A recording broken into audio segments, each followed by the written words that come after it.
This man you see is Eugène Delacroix.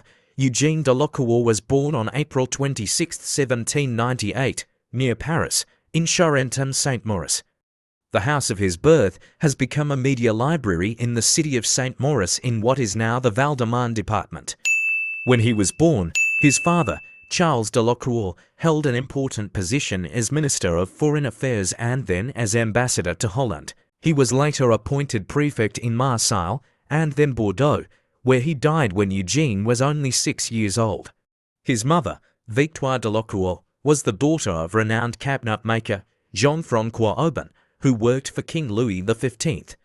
Eugene was the youngest of a family of 4 children. His brothers Charles and Henry, and his sister Henriette, whose portrait was painted by David, were already much older when he was born. The Delacroix family served the Revolution and the empire that followed it. Delacroix had a loving but fragile childhood, for he was often sickly as a boy. When his father passed away, he and his mother moved to Rue de l'Université in Paris.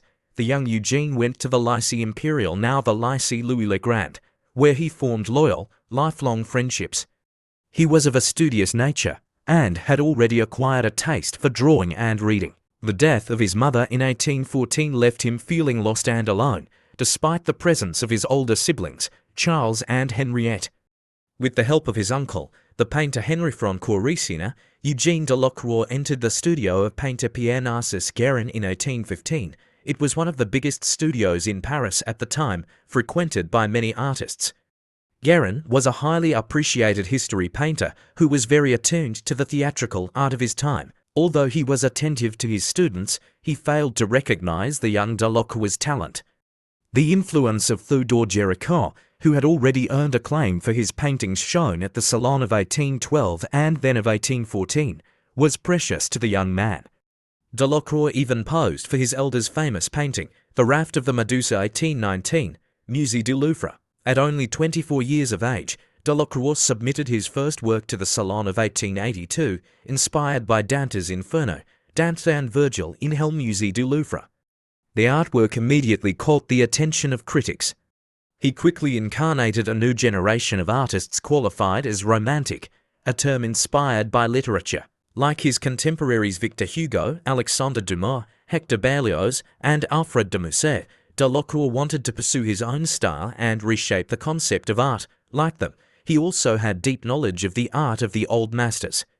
At the Louvre, which opened in 1793, Delacroix discovered and admired the works of Raphael, Michelangelo, Titian, Rubens, and Poussin. For the Salon of 1824, he presented a large painting depicting events of the Greek War of Independence, the Massacre at Scio, Louvre. In 1827, Delacroix exhibited several other paintings, including the masterful Death of Sardanapalus, Louvre. Inspired by Lord Byron's tragedy, the painting portrays the Assyrian ruler upon a pyre, surrounded by his horses, his treasures, his wives, all the possessions he wanted destroyed with him, sentenced to death for treason.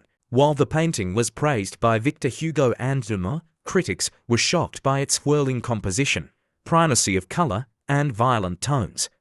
Delacroix emerged, definitively, as a remarkable painter whose style broke with the customs and academic rules of the time. On July 27, 28 and 29, 1830, the people of Paris revolted, outraged by the new laws on the freedom of the press and the severity of the Restoration regime. July 29 marked the end of the Bourbons on the throne of France. Louis-Philippe, Duke of Orleans, became King of the French. Eugène Delacroix drew inspiration from the events of 1830 for a painting that he submitted to the Salon of 1831, Liberty Leading the People, a monumental canvas that mixes classical allegory with contemporary realism. The painting was purchased by the government and exhibited at the Musée du Luxembourg, then a museum for living artists showing contemporary work. The following year, the massacre by police of residents of Rue Transnonain in Paris complicated the public display of the barricades, as Delacroix referred to the painting.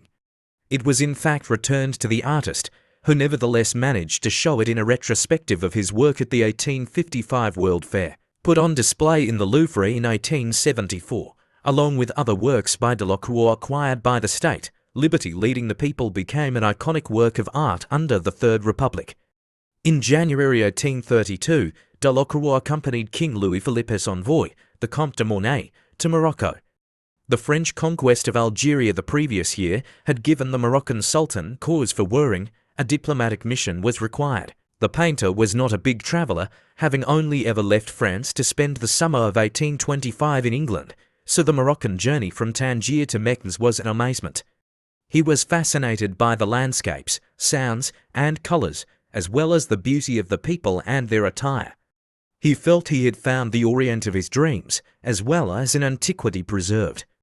Delacroix's memories of Morocco stayed with him his entire life. The notes he took, the watercolours he painted, and the objects he brought back from his travels and kept in his studio went on to inspire over 70 paintings on Morocco during his lifetime. A large share of Eugène Delacroix's work is dedicated to monumental decoration of both secular and religious buildings in Paris. In 1826, he had already been commissioned for Christ in the Garden of Olives for the Church of St. Paul St. Louis in the Marais district. In 1834, Delacroix received the backing of Adolphe Thiers and was commissioned for a fresco painting in the Salon du Roi of the poet Bourbon Chambre des Députés. In 1837, he received a commission to decorate the library ceiling of the Chambre des Députés, celebrating arts and science. In the mid-1840s, he also painted the decor of the Palais du Luxembourg Library, currently the Senate. In the early 1850s, Delacroix was honoured to receive a commission for the central ceiling of the Galerie d'Apollon at the Louvre, which was designed in the 17th century and left unfinished by painter Charles Le Brun. It depicts the god Apollo slaying the serpent Python, the victory of light over darkness, a victory of colour. The city of Paris commissioned decorative paintings for the Salon de la Paix in the Hôtel de Ville, which were unfortunately destroyed by fire in 1871. His artworks can also be found in the churches of Paris.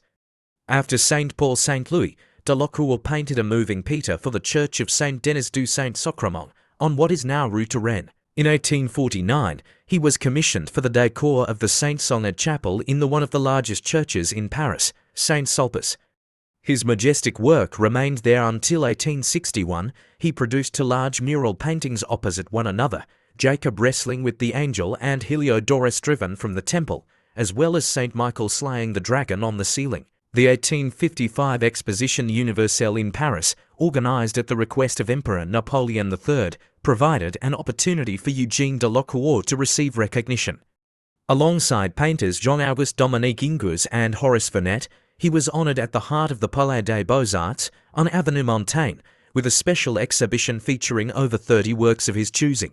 Delacroix was thus designated one of the greatest French painters of his time.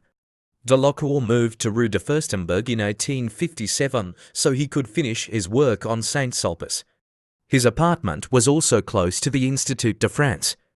In January 1857, on his 7th attempt, the painter was finally accepted into the Academy of Fine Arts. The garden for which he had exclusive use and could landscape as he wished was the deciding factor. His new home, set between the courtyard and the garden, was a peaceful haven at the heart of Paris, conducive to creation in all forms, be it drawing, painting, or writing.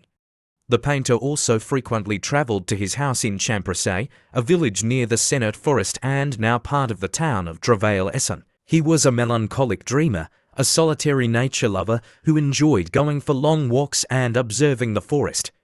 His devoted housekeeper, Jenny Leguilou, entered into his service around 1835 and was the only one who lived by his side, shielding him from the worries of everyday life. Eugène Delacroix died on August 13, 1863 in his apartment on Rue de Furstenberg. Jenny Leguilou remained faithful to his last breath, watching over him until the wee hours of the morning. If you like this video, don't forget to like and subscribe.